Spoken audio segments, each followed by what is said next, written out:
Hello, hello, hello. Welcome to the Simply Together show. It is cold, right? I haven't even been outside. I can see it. See, Nike's been outside and she said it's cold. It is chilly out there. What the hell? But it's coming up for bank holiday, you know? So what else would it do on those days but be wet and cold and yeah. Anyway. Not good. Not good. How are you doing? You, Cecile? I'm good. How are you? Do you know what? I'm fine, thank you. I'm looking forward to the break. I think, I'm just really looking forward to the break. Time off, relax. I've actually booked myself off of all of the work I do for 4 days. Wow. I know. What the hell? You have withdrawal symptoms. Yeah. It's just like, and with my private clients, you know, I've moved a few people around, and one person wasn't able to do that move, and I nearly said, "Oh, it's okay, I'll book you in," and I stopped myself because I just thought, seriously, you know, if you're going to have time off from one bit of work you do, then you need to just have the time off from your other work as well. Yeah. But I think it's because I've got two little trips in May that I'm going to have some more time off. But actually, hey, I'm doing it anyway. So good for you. Good for you. Yes. So today we're just doing a bit of a mishmash, really. It's Shelley and I and Dee were talking the other day about, I don't even know how it came out. I think it was about medical things. And then we were looking at if people have to go private because it takes so long, and how do you find that cost? And if things then have that knock-on effect, then we started talking about the holidays, the school holidays. So we just thought we would bring it here. We would bring it here today. Hello, Sharon. How are you doing? Wow. That's a lot without saying a lot. It's a lot. Yeah. That private, the idea of having to go private is really, really annoying. On so many levels, because it's not necessary. Whatever they've done, they need to undo it. But I do know people who have, because they got tired of waiting for the NHS, so they have had to go private. Or when you link it back to the message that we get out of the fibroids and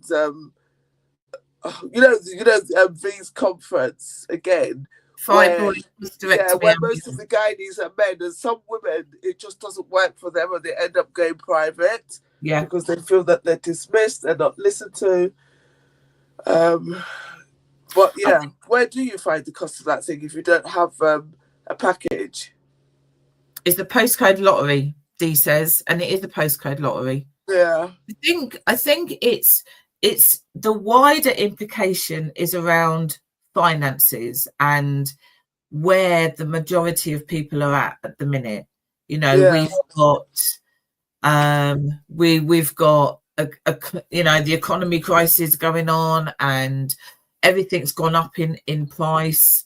You know, I went to Costco's on Saturday and bought virtually the same that I normally buy, and it was more expensive. Oh yeah, it would be. Know, everything is going up, but how do you then manage things like health? Sharon's just said that she's just booking private healthcare for her 21-year-old daughter. And I'm presuming, Sharon, that is because the wait is going to be much longer. So now you're looking at private. Maybe let us know. It's a combination of things, isn't it? The wait is long. They haven't really. I don't know. I would like to be a bit generous and say it is just been mismanagement and it's just gone wrong.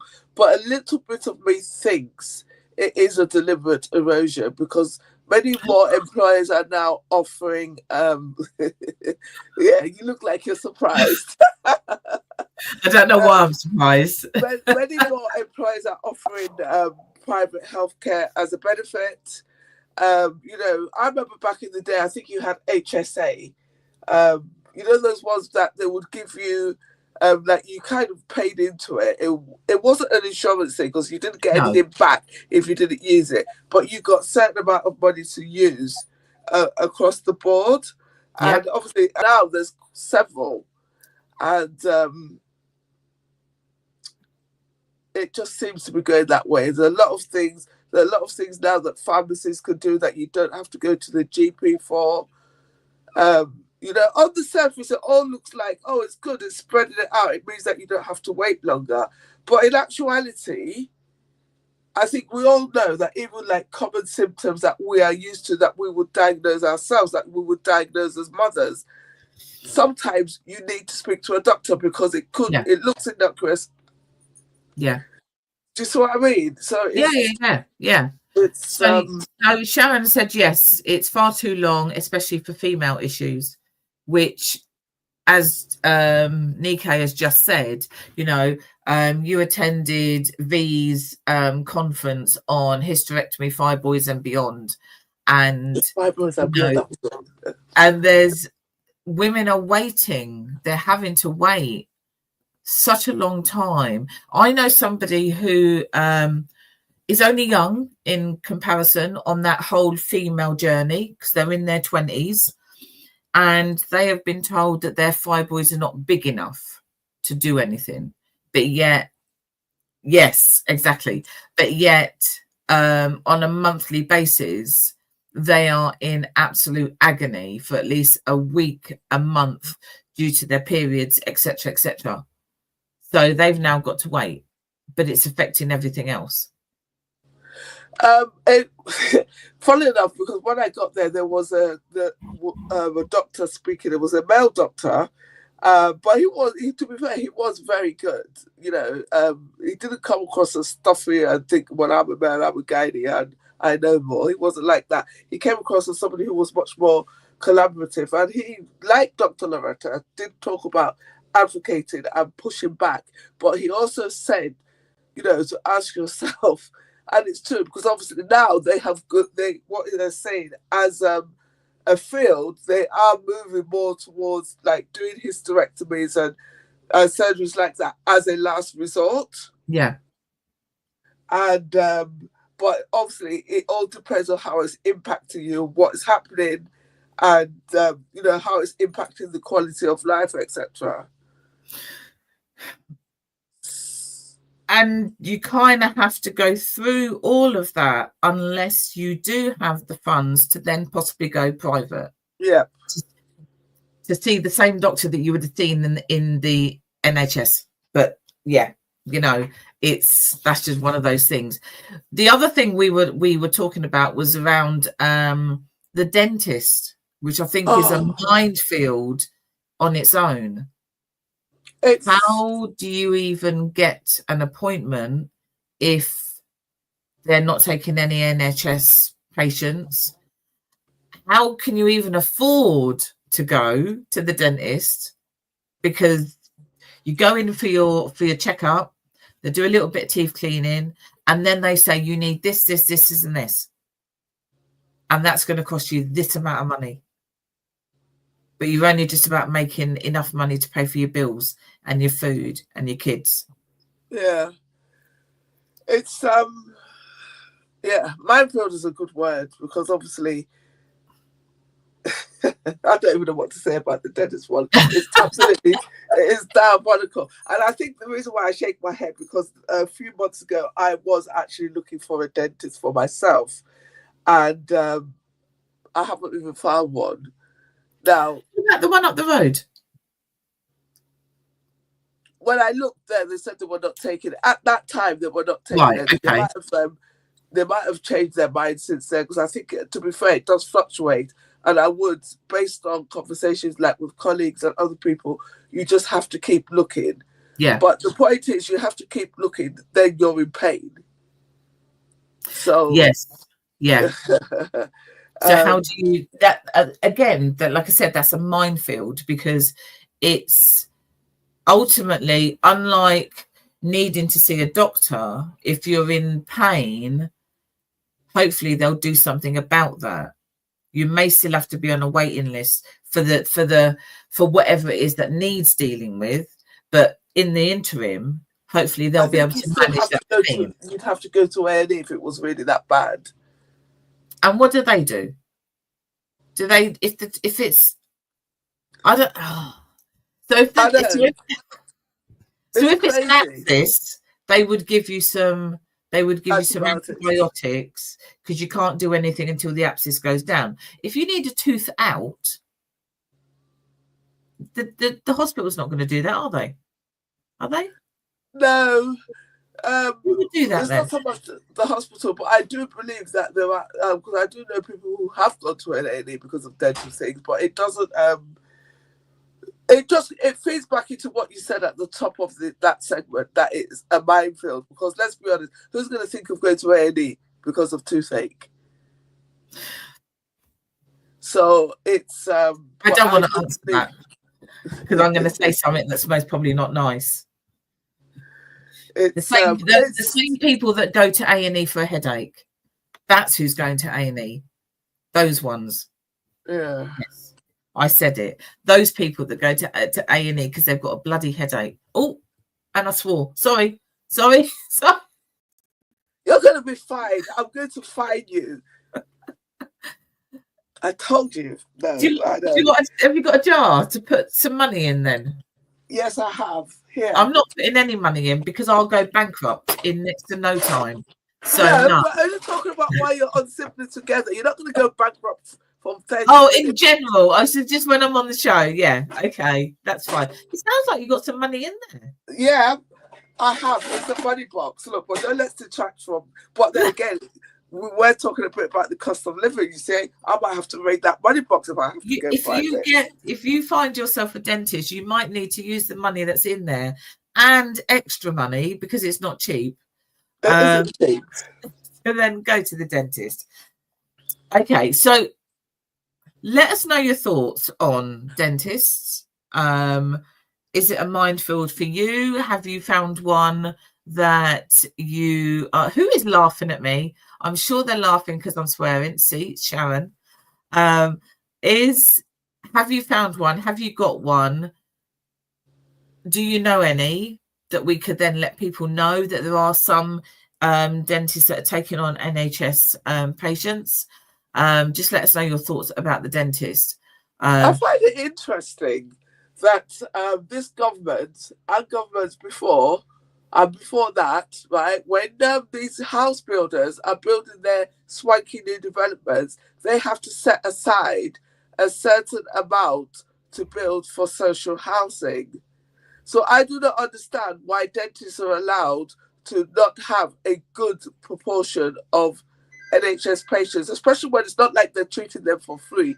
Even as an NHS patient, you're still paying quite a premium to get your teeth done, and that the difference of that, I believe, is, I could be wrong. If there are any dentists that listen, you can, if you're open to sharing about your payment structure from the government.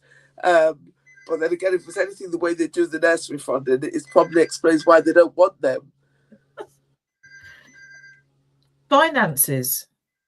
It's coming into every single thing that we do, you know. So if you're looking for a doctor, you need to get something done.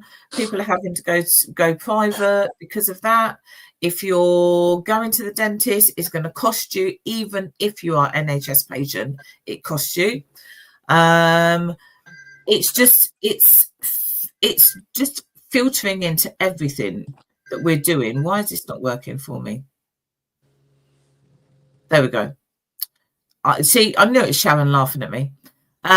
January, I was lucky to find a dentist in Bedford and got my whole family registered.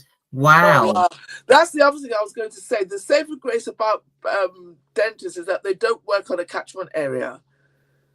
So you can find, I remember one of my colleagues, she doesn't work there anymore, but her dentist was in, where was it? She used to go a long way because I used to tease her that she's sure she's going to the dentist. Not Letchworth. Yeah, Letchworth. That was it. It was Letchworth. That's where her dentist was. but she likes it. That's why she goes there. Well, I think that I don't know if that's the reason why she goes there. She just happens to, you know. I said that on the back of what Sharon just put up, and I don't know where Sharon lives. She lives in Bedford. I think she lives in Bedford. All right, my bad. For some reason, I thought the person lived in Luton, because obviously I think everybody lives in Luton because it's such a. Was you not on the show with her last week? Oh, it's the same Sharon. Duh. I didn't realize. I just.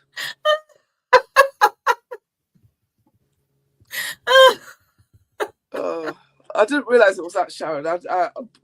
Can you not see me squinting into my phone? My eyes that are reminding me of my age. They're the ones who remind me that I am of a significant age. Is that?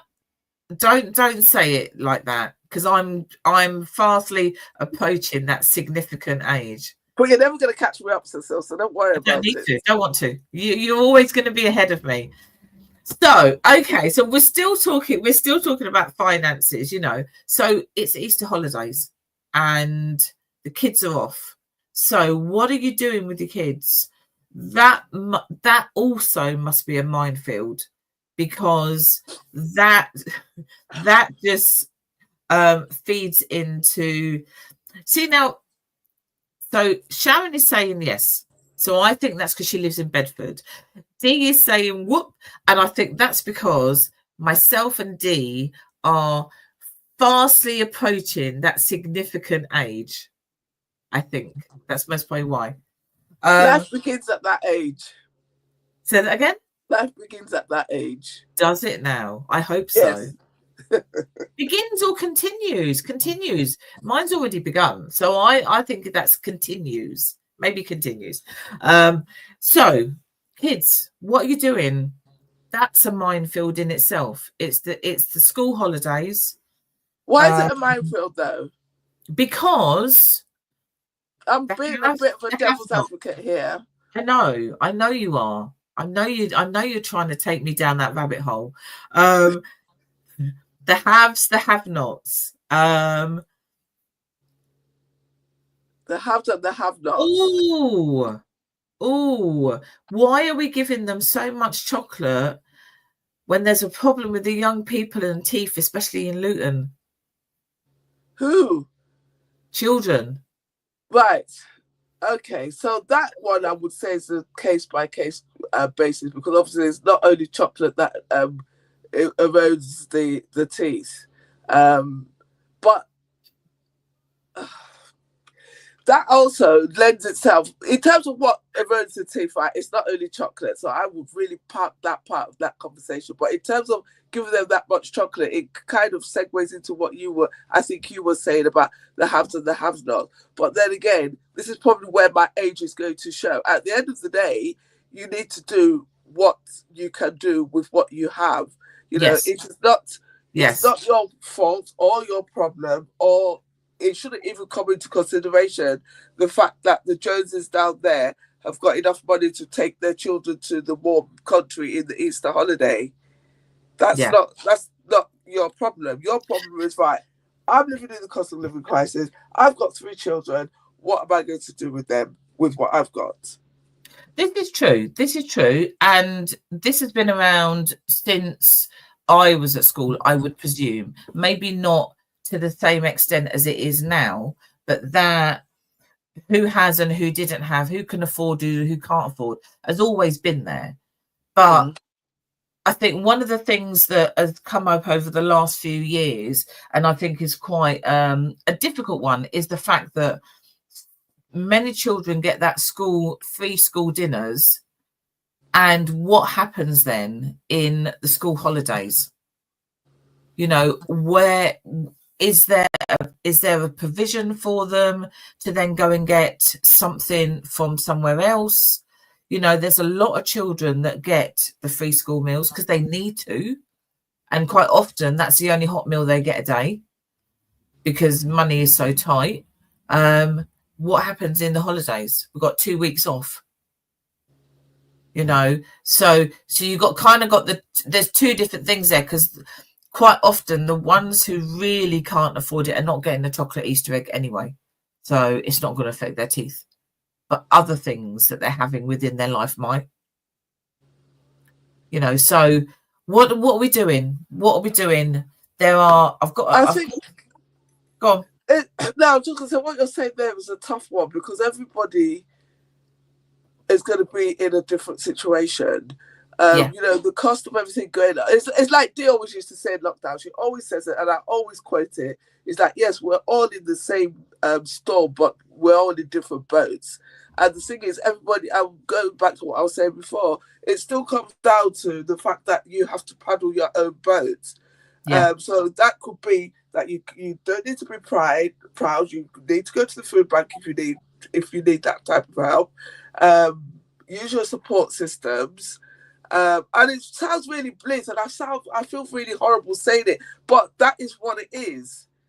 Because unless, of course, we go full on and say, right, the government, the council, or however they administer things is responsible for all children from 0 to 16 through every stage of their life, then what?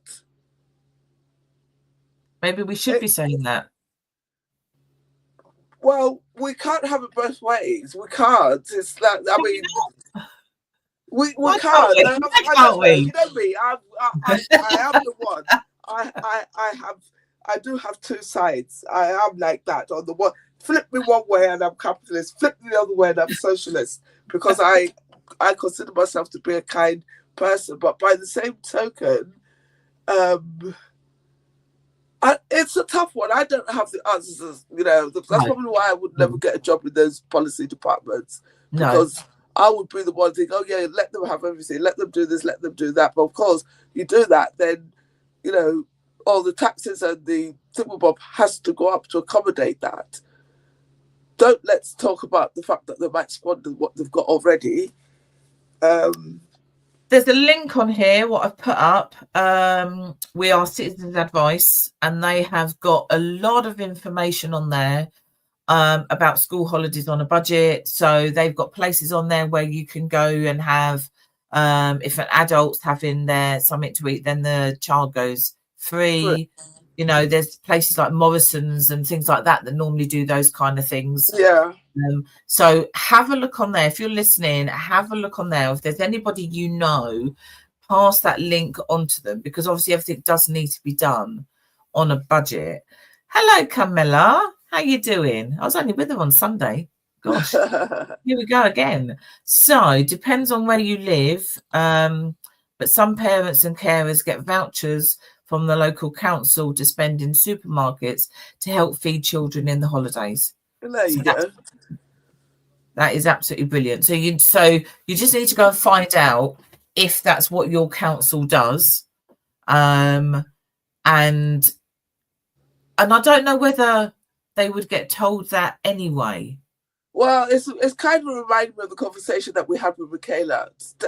Different department, but similar point of view, in the sense that why do we not know what the councils offer? Because they don't tell you. Sorry? I think and that might be a little bit too harsh that they don't tell you, but I think with a lot of things like benefits, you know, quite often people are not getting all the benefits they're supposed to get because they haven't been told that. And it's like the onus is on them to go and find that out, when actually just tell them. If your council has free vouchers to go in the supermarkets, just tell them, because you must know who will obviously benefit from that. That's where I kind of get stuck in the, you know, people don't know because somebody hasn't told them. How do they know if you don't tell them? Yeah, but I suppose it's a little bit of you don't know what you don't know. So what you made me think now is that you have people there who have this need. Let's just stick with the vouchers for the children, for example. And let's just... Oh, she's gone. It's only me. Or is it me that's frozen? Oh, see, this is what happens when Shelley's not here. You see, when Shelley's not here, it goes to pot. Where are you, Nikkei? Where have you gone? So, okay, it is about who knows and who doesn't know and how you find out. Okay, I'm back now. Are you back? That took a long time. Oh God. What was you saying? Right. What? Yeah, I was just saying that I think, to be fair, for a lot of people, their first thought when they can't do certain things is not going to be, let's go to the council or to the job centre to see if we can get this benefit. And I think this is the problem. I think we need to work out a way of getting people to think, right, we can have there was support for A, B, C, everything that they could possibly support. So when you do find yourself in that situation, because you only ever think about those things when you're in need.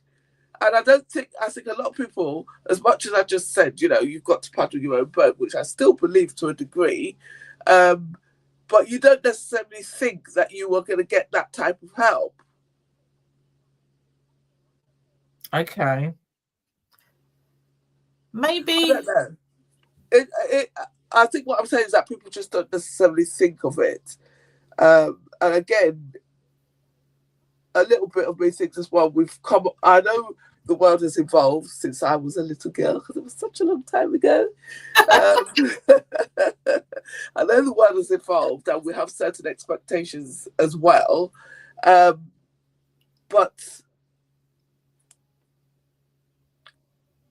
I don't know. I just seem to remember school holidays and stuff was like when you went out and played in the park, and you had picnics in your front room or whatever it was that you did. What, in that weather? Okay, so the weather's bad now. It's not always bad in the holidays, Cecile. But there is more of that. There was more of that then, wasn't there? Because actually, that's what I remember. It goes back to that. I used to go and meet my friends. I used to take my bike and off we went. And, when our parents thought we were riding around the block, we actually weren't. We'd gone miles away, or we were down by the quarry or whatever, all of those things. But is it safe to let your kids out? Maybe you need to go with them. Maybe you need to know where they are, that kind of thing. But there's parks everywhere. Everywhere has got a park. So I suppose a lot of people still utilize those. Yeah, I'm sure they do, because if you go past Wardown Park, which is I would say is our main park in Luton, you always see kids down there and parents. So people are utilizing those things. I think it's you can only do what you can do, and if that's what your kids are used to, that's what they have to do. If there's no money to go lots of places, then you can't do that, can you? Yeah, well, I suppose that's where creativity comes in. I think the thing for me, what I was really trying to say is that we should try to foster a community that makes it mean that when children Deez sending voice messages. I know Deez sending voice messages, so I'm just going to put myself on mute and listen to them, because I don't know what she's saying. Like what I'm trying to say is that we need to try and foster and make a community that means that children that can't do A, B, and C do not feel bad, and it doesn't impact on how they feel about themselves, how they see themselves. That is the point. I think that's really the point I'm trying to make, because everything is banded around. Oh, we've got to take the kids here, you've got to take them there, do this and that, but that is not necessarily the case. And now I feel like I'm going to be rambling because I know Cecile's on mute. So I don't know what you guys think. I do think that we just need to build up our information and our knowledge, and like we always say, to share it out, because we don't know who might need it. Yeah. So we've got a couple of messages from voice messages from Dee. So the first one was that, again, it's not just this is a roll-on one. So she said about the Easter eggs, and we've got a problem with young people and their teeth in Luton, but that's a knock-on effect, because you're giving them the Easter eggs, even though you haven't got enough money to do that, because that's another thing that some people do. They haven't got money for that, but they'll make sure they have that. So you're giving them the Easter eggs, their teeth are bad already, you can't afford to go to the dentist, and then that just becomes that whole cycle going on there. And so, then, go on. But I knocked that back to parenting. And I'm not knocking anybody's parenting skills because I don't have any, and my parenting is limited to nieces, nephews, godchildren, and stuff like that. But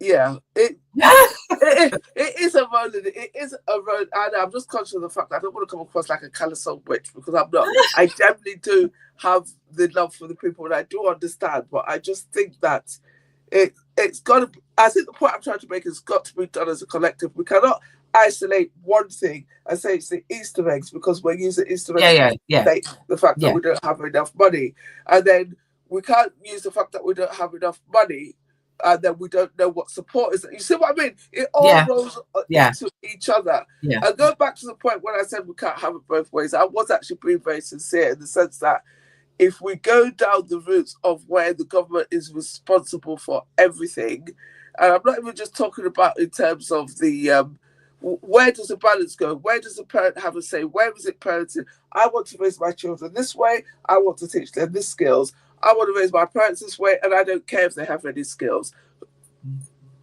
But also, when we are, I say this loosely, we are never going to be in a situation where the government takes responsibility for everything anyway.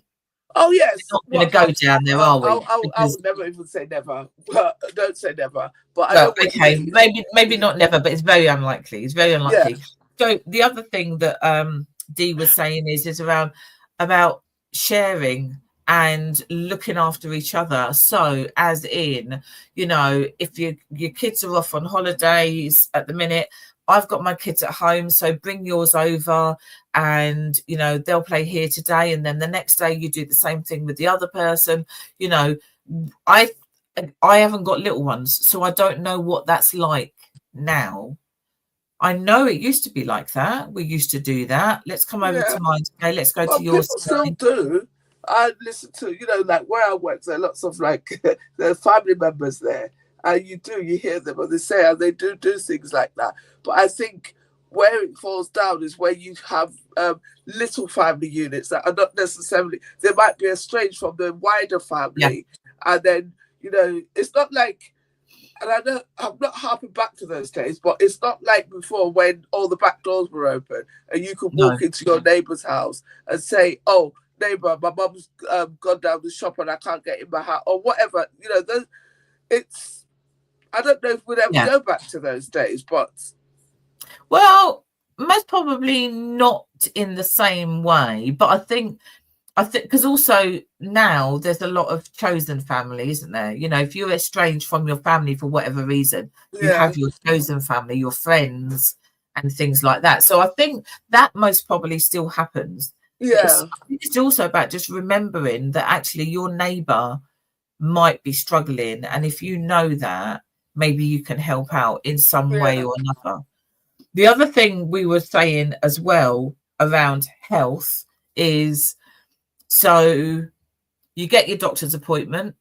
If you're lucky to get one, you get your doctor's appointment. You go to the doctors, you diagnose this, and this, and then you need a prescription. Yeah, I knew that's what you were getting. We haven't talked about prescriptions. Who has got over £9 per item on a prescription?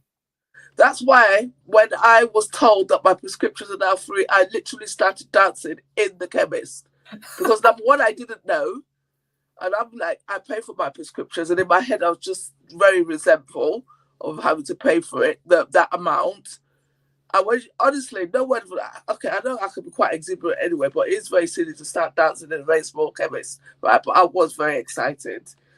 And is that the chemist up the road? It's ridiculous. It is 100%. That the prescription costs to me have always been ridiculous. And I don't think it's even the cost that I find ridiculous. It's the fact that you get a prescription and you've got 3 items on there, and then you have to pay 3 lots. If you got a prescription and you paid £9 for the whole prescription, fair enough. I can relate to that.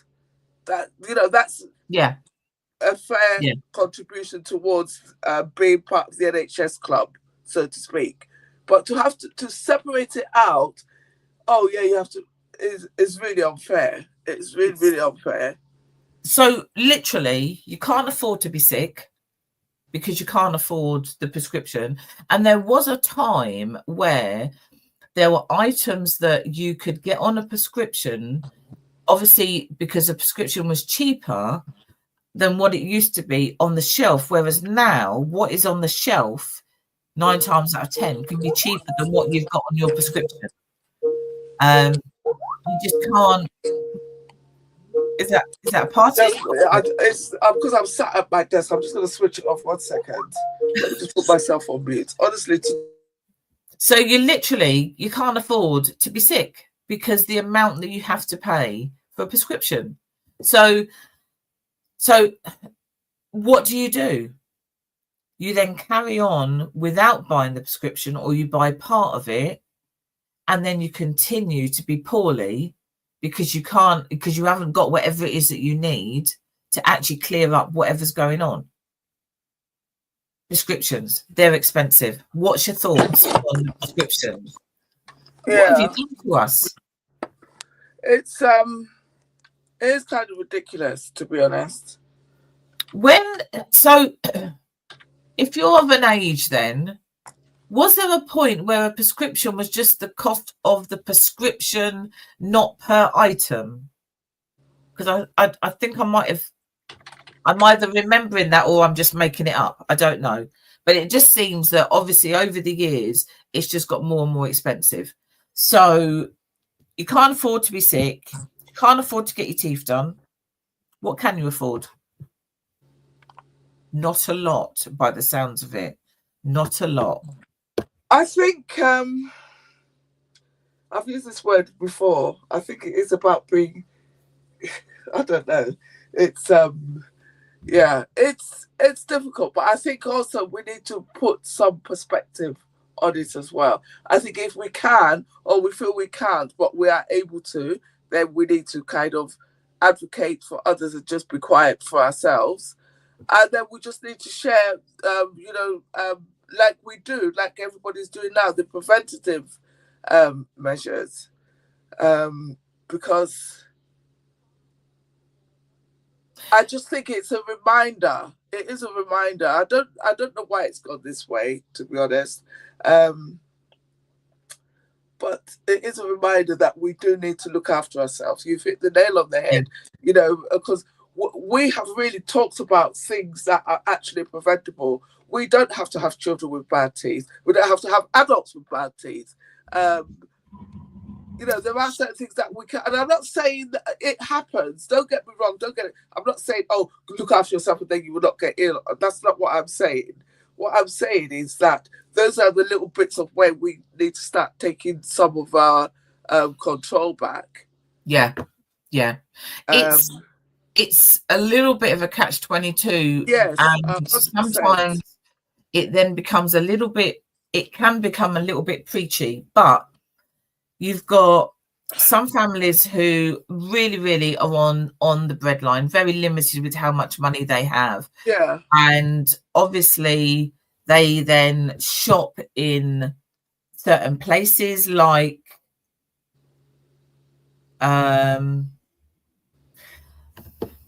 Iceland and stuff like that because it's cheaper.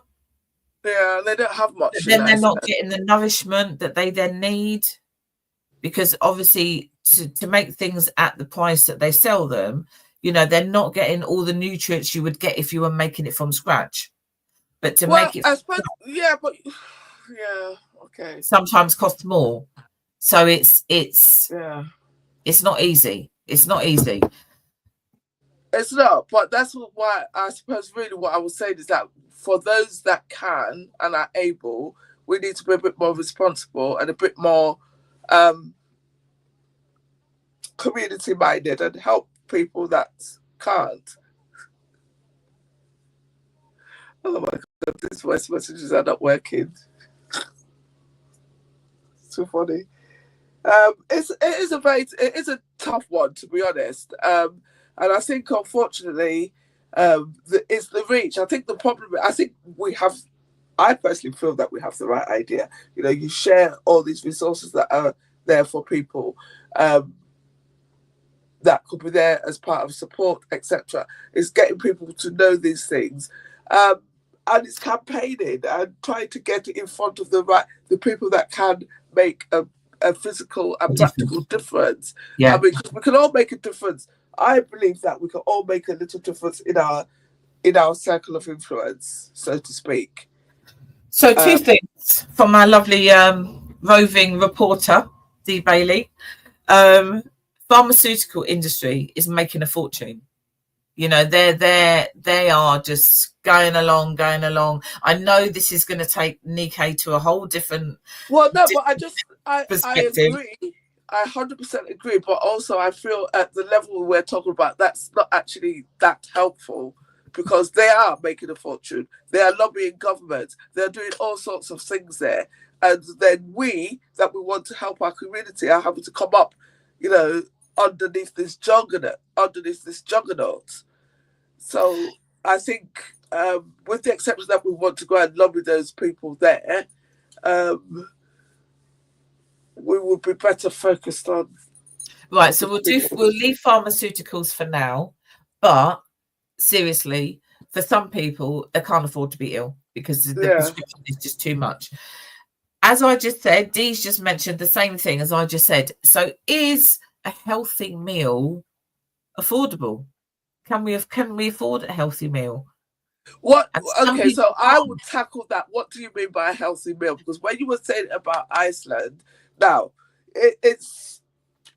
I have shopped in Iceland before, because there's certain things there I do like, and but I don't know anybody else's pocket. So I would say yes, you can shop at Iceland and get a healthy meal, because they have frozen vegetables there, they have cheap frozen meat there, and they have they have frozen potatoes there. If let's just keep, you know, your meat and your two veg, you can get those things frozen, but you would have to cook them from scratch. But then again, cooking them from scratch is one thing. The ability to cook it is one thing. The ability to afford the gas or the electricity to cook it is something else. So again, you've got that ripple effect where you can't look at one bit of the equation by itself. They might be able to afford to buy the food, but then they're going to get home and then they're going to run down the electric, because nobody's going to be awake at 1 o'clock in the night cooking the meal because they want to get cheaper electric. That's true. But the things that you've said are, you know, and I'm not dissing Iceland in any shape or form, but in those type of places, you can get a big lasagna to feed a family for about £2, but the length of time it would take you to make one from scratch is going to be longer than it is just to cook that one. Yeah, but in the context of healthy, you've actually picked on a really good example. I would say there is nothing wrong with a big lasagna for £2 for a family of 4 or 6 people, because then, let's assume that they don't only have £2, because then obviously I do know, because sometimes when I'm looking for cheaper vegetables, I will go to Iceland, because you can get a big pack of green beans for £1. Yeah. So you add that next to it. And that's fine. But we all know that ready-made meals have got extra sugar, extra salt. You know, they don't have as much nutrients as you would get from made from scratch. Yeah, but if that's what you're going to get, say that again.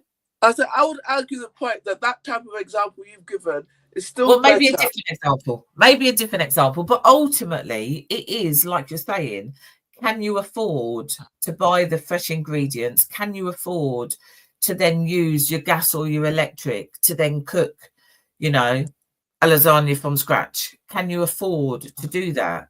And that's where we're at with whether people can actually afford that, whether they can't, and some can't. And we then go back to why some children who are having free school meals only get the one hot meal a day, because they're having that at school, because it just isn't, you know.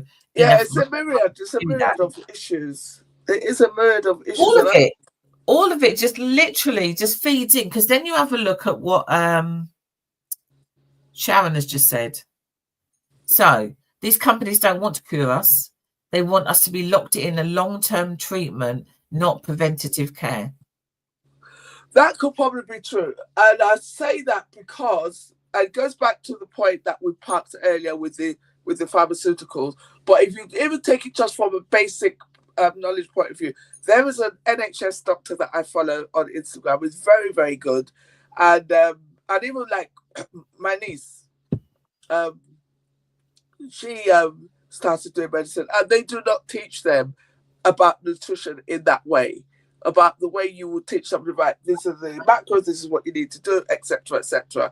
And this doctor, he's explained that many times. He's actually moved away from just general medicine now and gone more into nutrition. And he explains the fact that the doctors, the medical profession, they're not taught it in that way. It's not a big part of their training, despite the fact that there's so much evidence, as we know from our own very own Sandra, that proves that a lot of the issues we get are down to what we eat. So it is that thing. It's knowledge. I think it's knowledge. Knowledge and accessibility as well, because actually sometimes we cannot access the things that we possibly need that would then be able to, for you to then be able to look at preventative rather than trying to keep you in that whole cycle of medication. But going back to what you're saying about cooking a meal from scratch, right? Because I still think that you can get some ready-made meals, some fine ready-made meals that are not that bad. But having said that, in Lidl, right? And this is from experience, because you know I give those bags there. Literally, they have got your general staples there. You can get like a bag of rice, like a 1 kilo bag of rice. It's like 50 pence. And you've got the pastas, 25 pence. The tomatoes, for some reason, I find they're quite expensive. They're cheaper there, but they are quite. They're about 35 pence. But it just clicked to me when you mentioned about the thing for the £2, and I think that is really a kind of a good amount, in the sense that when you're talking about people that don't have, and then they're budgeting and they've really got limited resources like that.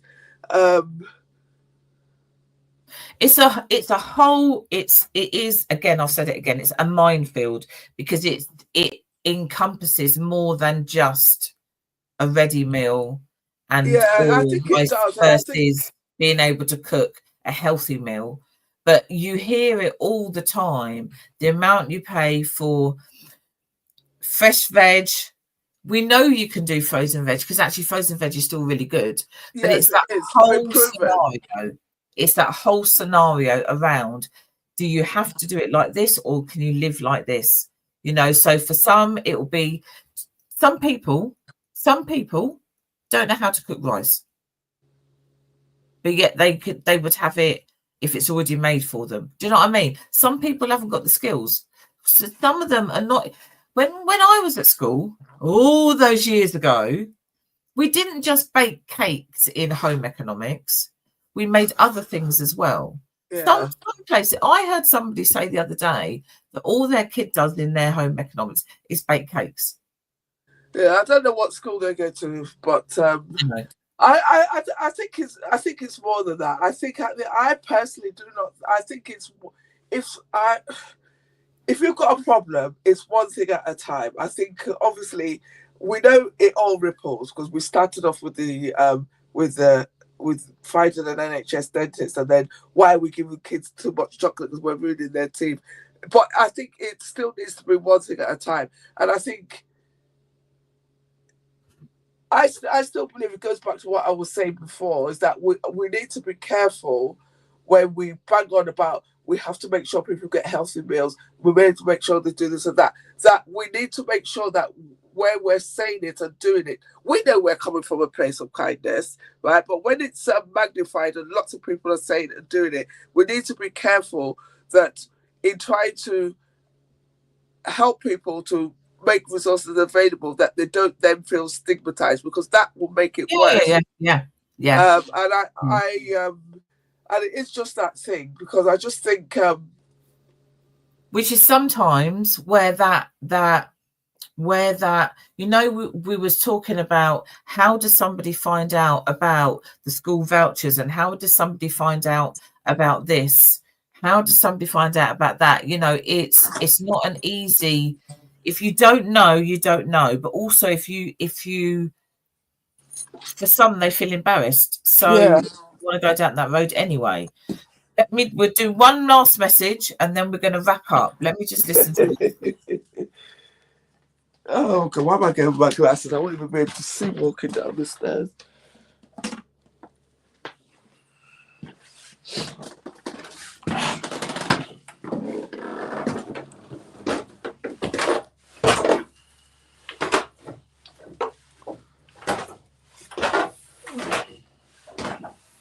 Basic skills.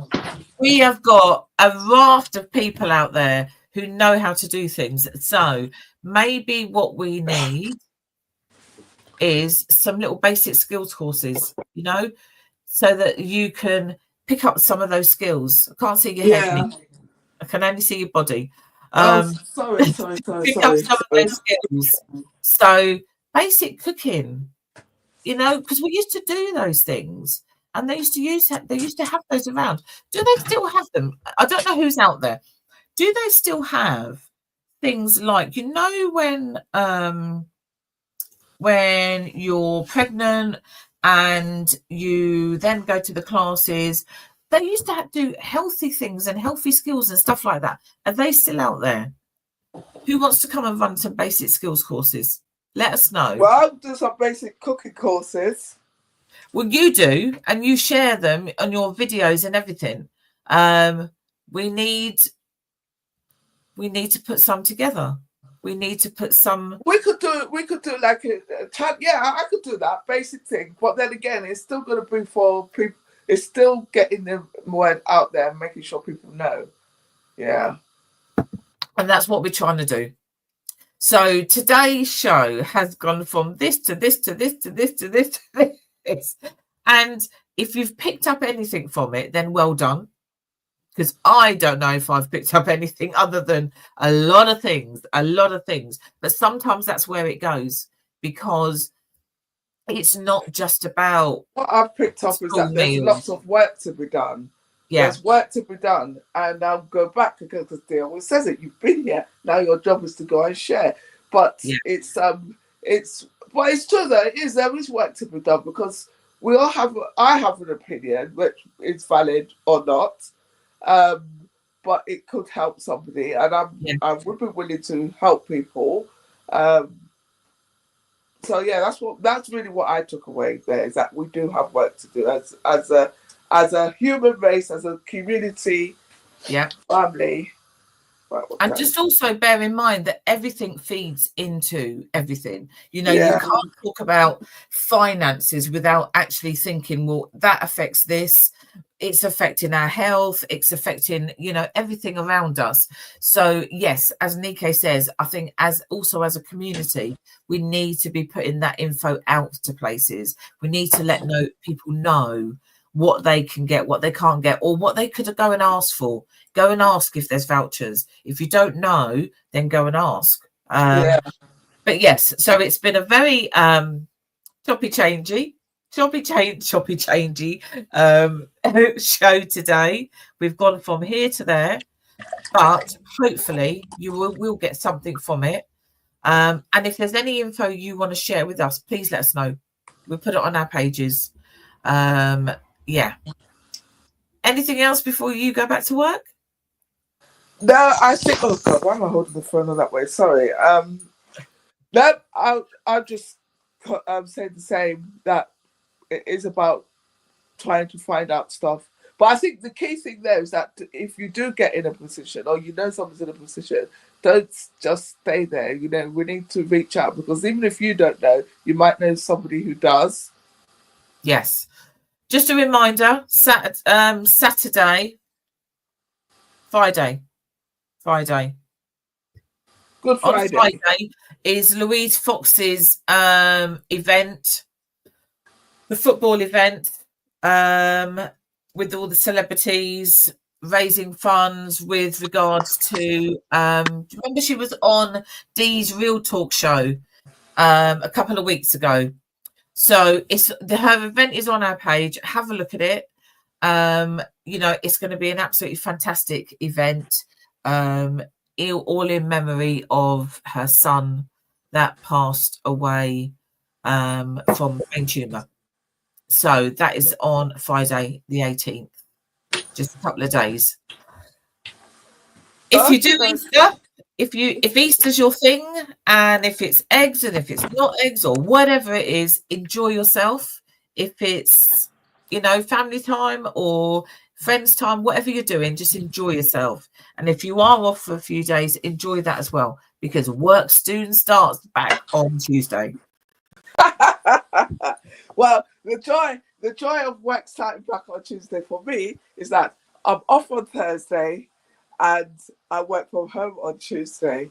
And so yeah. Oh my gosh. I know one of my Friday, Saturday, Sunday, Monday, back in on Tuesday. Well, it's all right for some, isn't it? Enjoy, and we will see you next week. Right. Take care, everybody. Bye. Thank you for listening. Bye. Bye.